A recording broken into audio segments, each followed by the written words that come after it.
510 horsepower M3 power, but with also 500 liters of loading volume. This is the M3 Touring, and here with Thomas and Autofuel in 4K, full screen, full length.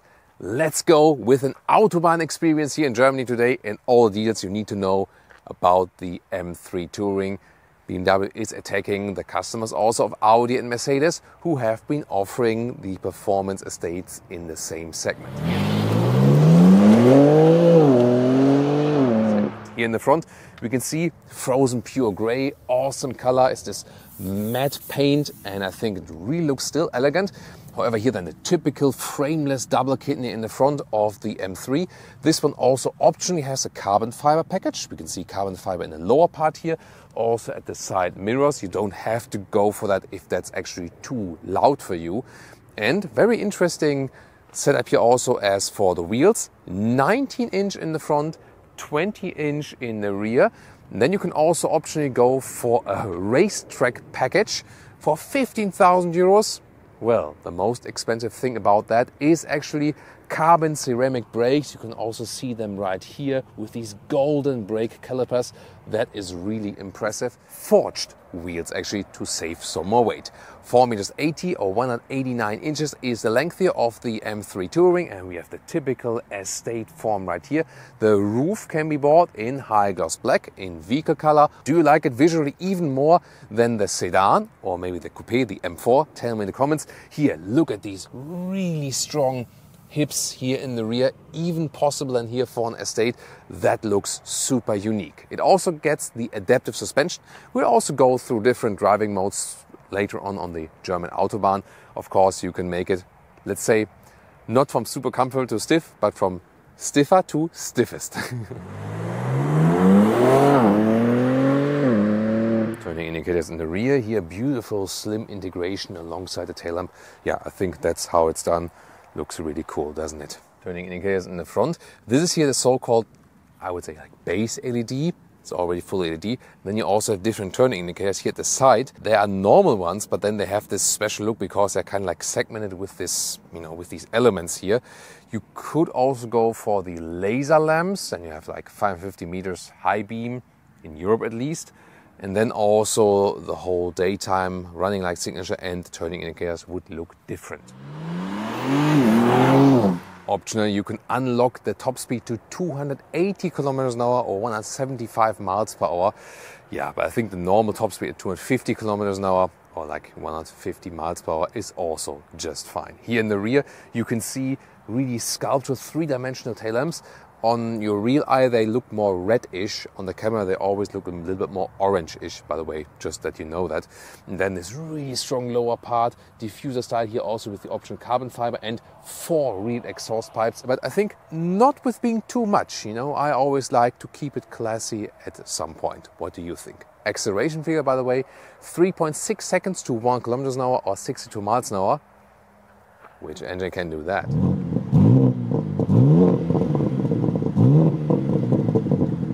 Under the hood, the 3-liter inline 6-cylinder by BMW, famous engine. Here, of course, then M-tuned. Look at these struts here, for extra torsional stiffness in the front, and 510 horsepower, 650 Newton meters of torque. Is all-wheel drive, X-drive, however rear-wheel biased, and you can also set it here in the driving settings. You can still drive it rear-wheel drive only when you have deactivated all of the stability systems. And it also gets a rear differential lock. Standard key fob here with the M colors, then door closing sound. Standard actually, quite good. Then inside of the doors, sporty contrast stitches, and I really like this Hofmeister kink design which they use on the exterior, also the interior door handle. Also here the window levers, not just plain plastic and so on. Then you also have an M3 entry badge and also special steering wheel here, in this case also then with carbon fiber inserts. And you have these M1 and M2 buttons, and this is where you can individualize your driving experience.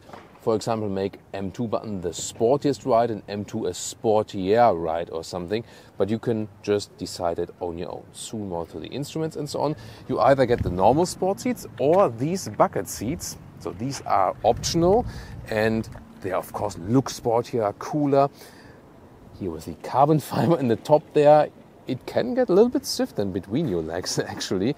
And also here the M3 logo at the head restraint is also illuminated, so that one looks cool. And it is quite open actually, but it gets quite hot.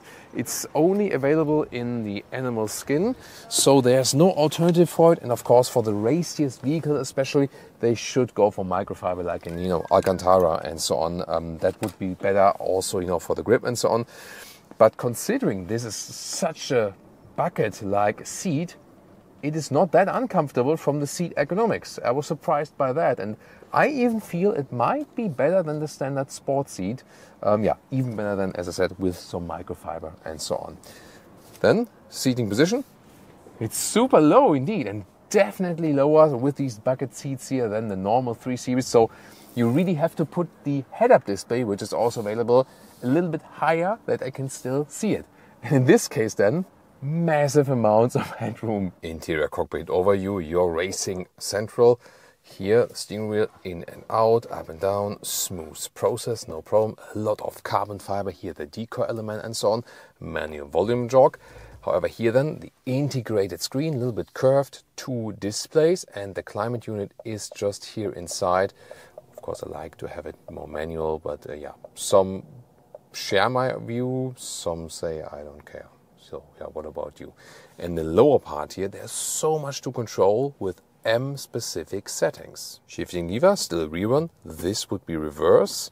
Then here, drive mode. And one more time to the manual shifting. So here on the shifting lever, this and the shifting characteristics. When it's all full of these 3 layers, then the shifting is, let's say, more extreme, more RPM, lower gears, and so on.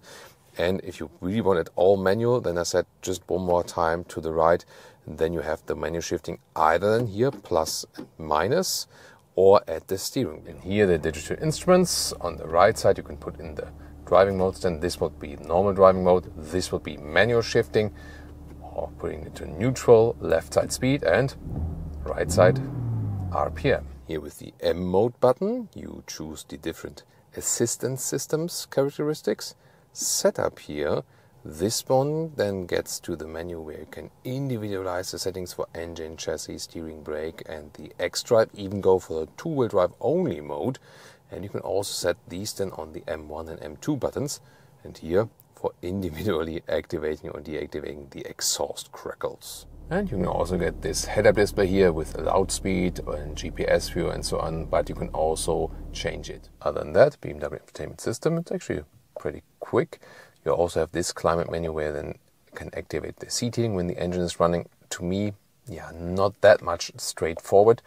And actually, you have this main menu here. For example, also switching to Apple CarPlay, Android Auto, both available wireless. And then here, going back, you also can access special M apps like M Lap Timer or the M Drift Analyzer. What about a short interior ASMR or car SMR session?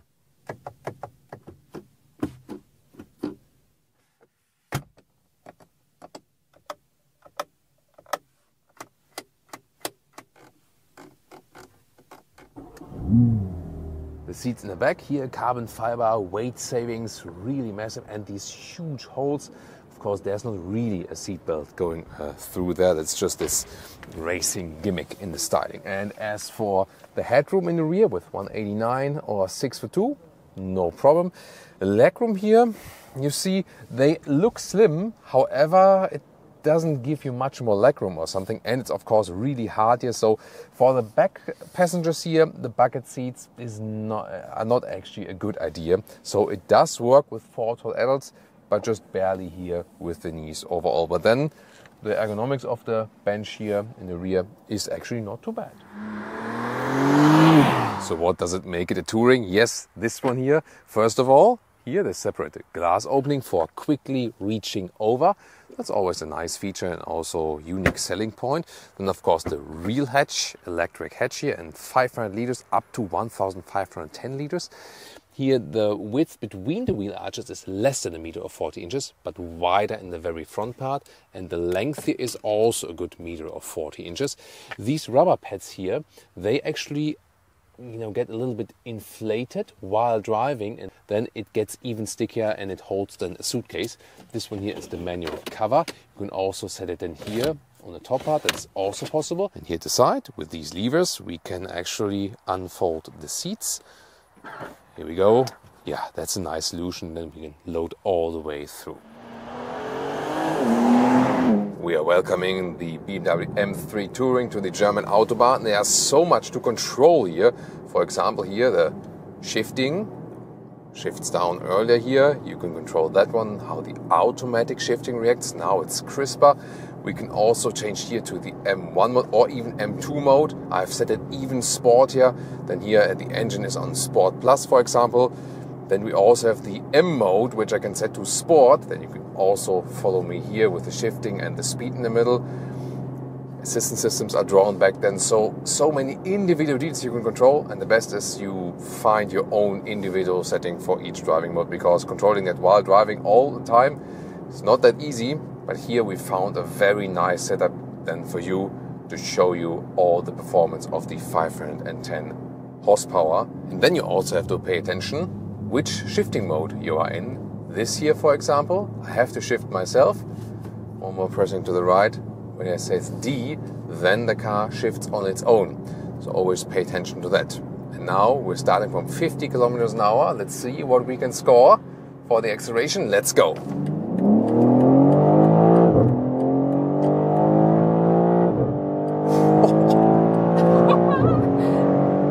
180. And 200 kilometers an hour, 125 miles an hour. Wow, that was really quick. The official acceleration figure from 0 to 100 or 62 miles an hour, 100 kilometers an hour, is 3.6. That's 0.1 seconds slower than the sedan, but who cares? Oh. That 3-liter inline 6-cylinder is a gem. 220, 230, and it feels like nothing. It's so easy, it's so well to control. These bucket seats, they are holding us really tight. No problem at all driving towards the sun in the evening sunlight. So much joy it brings to you, and I mean, they're not that uncomfortable as they look like at first sight, actually, these seats. And once again, they have a lot of shoulder support, therefore they also take weight off your lumbar area and so on. Wow. And of course, talking about shifting ourselves, so push the shifting lever one more time to the right, then the car really stays in that gear. And then I can either use the big shifting lever to shift down when I press forward and shift up when I press backward. I love that setup. Some do it the other way around. I prefer it that way. And of course also the shifting pedals. Oh, this Porsche Macan behind me is bullying me. Even in 5th gear here, it sounds great and it's a good acceleration, but I can also go back multiple gears, no problem at all. And then when I really put it to the rev, yeah, Nia is also having fun. When I really put it to the rev limiter, then you also hear that really like this plop from the exhaust there, from that sports exhaust. Wow. And the good thing is I feel so much in control still. You know that when you turn off all the stability control like ESC, then you could also go to this two-wheel drive mode, to the rear-wheel drive only mode. Since you should not turn the ESC off on public roads, we're not doing that. But this four-wheel drive mode is still so much rear-wheel biased that you never get the feeling of, oh, I'm driving like a, boring all-wheel drive version or something. No, this is here always something, and it hooks up to the road so well that, that is just amazing. The only thing, we talked about it in the different 3 Series reviews, is that the steering feel, I mean, here in the M, I feel it's a little bit better, definitely. But here, it lacks a little bit of feeling, I feel, and of reaction. And then to this side here, it suddenly gets too progressive. So it doesn't feel that natural. It's still a lot of fun, and, it's not bad at all. But I feel that the competitors here from the, Alfa Giulia or Audi S4, or, in this case, it's RS4. Yeah, it's the RS4 then here, of course, against the true M model. For Giulia Quadrifoglio, which is not available as an estate. But just as for the steering setup, you know, that they do a better job, that it gets a more natural steering feeling. So that is one thing to criticize, but you still feel connected to the vehicle. It just could be better, because I feel the 3 Series needs to be the benchmark for steering setup at BMW. Now we do a connection between 2 motorways. It's always a lot of fun. The good thing is that everyone is hearing us. That's of course a safety thing, right? That everyone knows I'm coming here. And it's also a lot of fun to shift yourself here at the pedals, but we can also of course do it down there, so then you have like a sense of natural feeling when you shift here. It's also cool, right? Because this is still a real shifting lever. More and more shifting levers disappear and are maybe like just like really, really tiny, and sometimes it needs to be bigger. Back to the review. So, here we go. Shall I use the big shifting lever for you? Yeah, let's do that. Stucky behind that one. Behind the Torneo Connect, let's race it.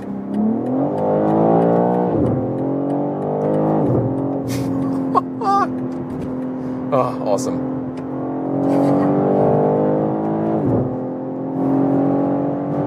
Blop, blop, blop. Wow, we're now hard on the brakes. Wow, they deliver. Yeah, you can make your family father life so much more exciting with this one, definitely.